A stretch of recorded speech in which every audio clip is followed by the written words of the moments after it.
अखिलेश, तमाम जानकारी और अपडेट्स इस खबर से जुड़े हुए हमारे साथ साझा करने के लिए। और इसी के साथ चलिए अब न्यूज पंच में अगली प्रमुख खबर का रुख करते हैं, जहां कनाडा में G7 शिखर सम्मेलन के लिए प्रधानमंत्री नरेंद्र मोदी की ये यात्रा अब संपन्न हो चुकी है और प्रधानमंत्री मोदी की ये यात्रा सफल भी रही है। पीएम मोदी और कनाडा के पीएम कार्नी की मुलाकात में भारत और कनाडा के राजनयिक संबंध बहाली को लेकर बात हुई, तो वहीं G7 में कई अहम मुद्दों को लेकर भी चर्चा हुई है बड़े नेताओं के बीच में, और फोकस रहा वैश्विक चुनौतियों पर। G7 सम्मेलन के आउटरीच सत्र में प्रधानमंत्री नरेंद्र मोदी भी शामिल हुए और कई वैश्विक नेताओं के साथ प्रधानमंत्री मोदी की मुलाकात भी हुई, जिसके बाद पीएम मोदी अब क्रोएशिया की यात्रा के लिए रवाना हो चुके हैं। दरअसल प्रधानमंत्री नरेंद्र मोदी 3 देशों की यात्रा पर हैं और पीएम मोदी की कनाडा यात्रा आखिर किन मायनों में खास और अहम रही, बताएंगे आपको, साथ ही करेंगे चर्चा अपने संवाददाता से। उससे पहले आपको दिखाते हैं भारत कनाडा के राजनयिक संबंध बहाली की ओर।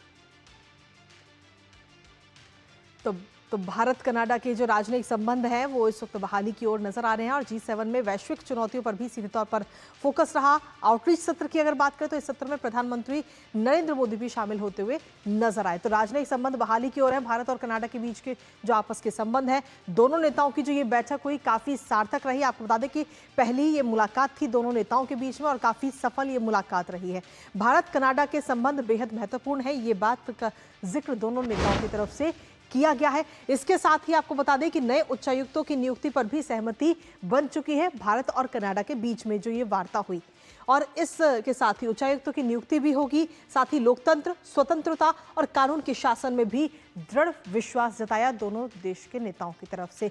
भारत कनाडा दोस्ती को और ज्यादा मजबूत करने के लिए भी दोनों देश इस वक्त उत्सुक नजर आ रहे हैं। भारत और कनाडा के बीच के जो आपसी रिश्ते हैं वो अब आगे आने वाले समय में और मजबूत होते हुए नजर आएंगे। लेकिन इसके साथ ही अगर G7 की बात करें तो G7 में कई सारे अहम मुद्दों को लेकर चर्चा हुई है, जिसमें सबसे पहला मुद्दा रहा क्वांटम टेक्नोलॉजी पर साझा बयान सामने है, जिसमें कहा कि दुनिया भर में परिवर्तनकारी लाभ पहुंचाने की क्षमता और अनुसंधान बढ़ाने पर भी जोर G7 के नेताओं की तरफ से दिया गया।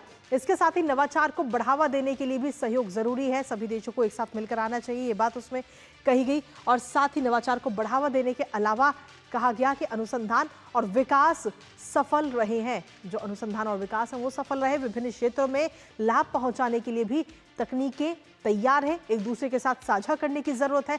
इसके साथ ही AI को लेकर भी इस चर्चा में जिक्र हुआ। आर्टिफिशियल इंटेलिजेंस का जिक्र इस चर्चा के दौरान किया गया, जिसमें आर्टिफिशियल इंटेलिजेंस, जवाबदेही और सुरक्षित आर्टिफिशियल इंटेलिजेंस पर चर्चा हुई है।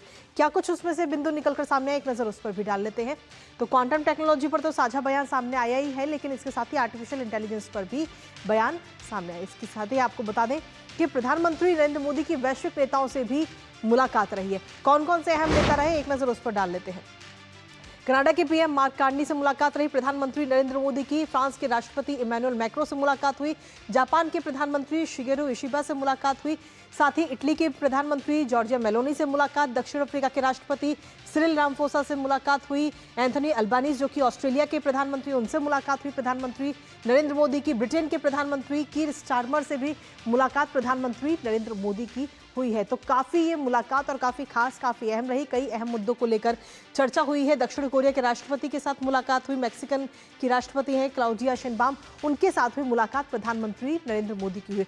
तो ये बीते कल की कुछ अहम तस्वीरें हम आपको दिखा रहे हैं जो अलग अलग निकलकर सामने आई हैं। लेकिन इसके साथ ही आपको बता दें कि अब G7 की यात्रा के बाद में, कनाडा की यात्रा के बाद अब प्रधानमंत्री नरेंद्र मोदी रवाना हो चुके हैं क्रोएशिया की यात्रा के लिए, और वहां पे क्या कुछ अहम बिंदु हैं, एक नजर उस पर डाल लेते हैं। ऐतिहासिक और रणनीतिक रूप से काफी अहम है प्रधानमंत्री नरेंद्र मोदी की ये क्रोएशिया यात्रा, और सीधे तौर पर ऐतिहासिक और रणनीतिक रूप से तो अहम है ही, लेकिन इसके साथ ही क्रोएशियाई प्रधानमंत्री के साथ द्विपक्षीय वार्ता भी प्रधानमंत्री नरेंद्र मोदी की होनी है।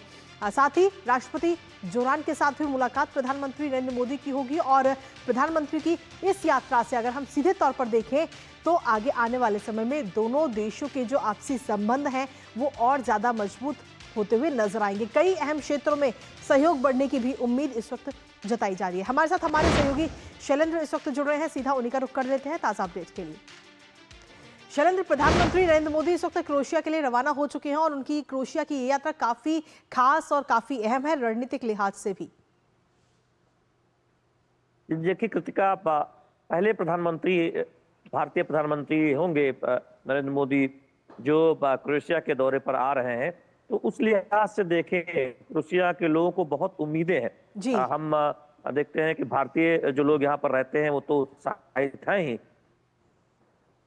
साथ ही साथ क्रोएशियाई लोगों को भी लगता है कि पूर्व क्रोएशिया के जो संबंध हैं अब वो अगर बेहतर होते हैं तो उसका एक बहुत फायदा दोनों देशों को मिल सकता है। यही वजह है कि बहुत उत्साह से, उत्सुकता से इस दौरे का इंतजार किया जा रहा है।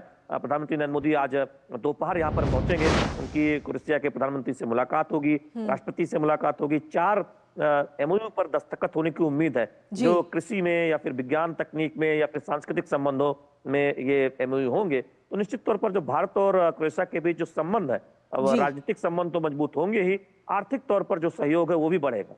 जी, इसके साथ ही शैलेंद्र, इससे पहले अगर हम नजर डालें तो G7 का ये सफल आयोजन और साथ ही कनाडा के साथ जो बातचीत हुई है प्रधानमंत्री नरेंद्र मोदी कनाडा के प्रधानमंत्री से, उससे कहीं ना कहीं भारत कनाडा के जो आपसी संबंध है वो भी मजबूत होते हुए नजर आ रहे हैं।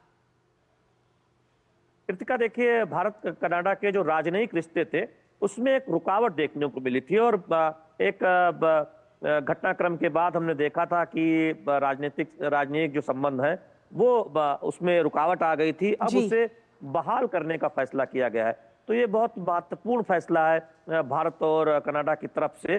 तो ये इसके बहुत दूरगामी परिणाम होंगे, क्योंकि भारत और कनाडा की जो दोस्ती है वो बहुत पुरानी है, उसमें कुछ दिक्कतें आई थी और राजनयिक संबंध जब एक तरह से टूट गए थे, रुकावट आई थी। अब प्रधानमंत्री नरेंद्र मोदी के दौरे के बाद उसे बहाल करने पर सहमति बनी है, तो ये एक बहुत दूरगामी नतीजे वाला फैसला है।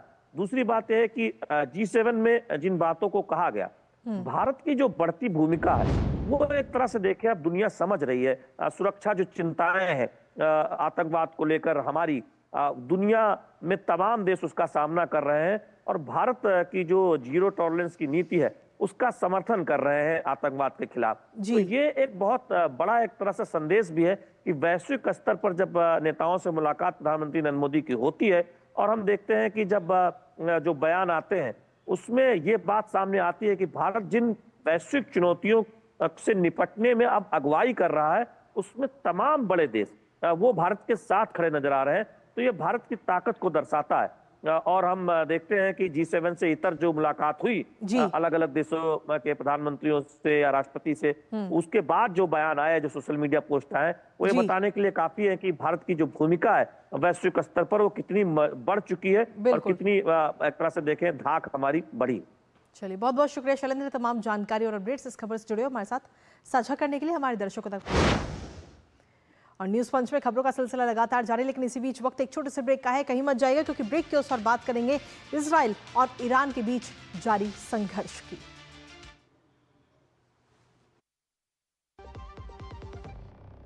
जब धरती चीर कर निकलता है लोहे का पत्थर और मिलता है मोंगिया के जोश से, फिर तपता है, पिघलता है और बनता है फौलाद।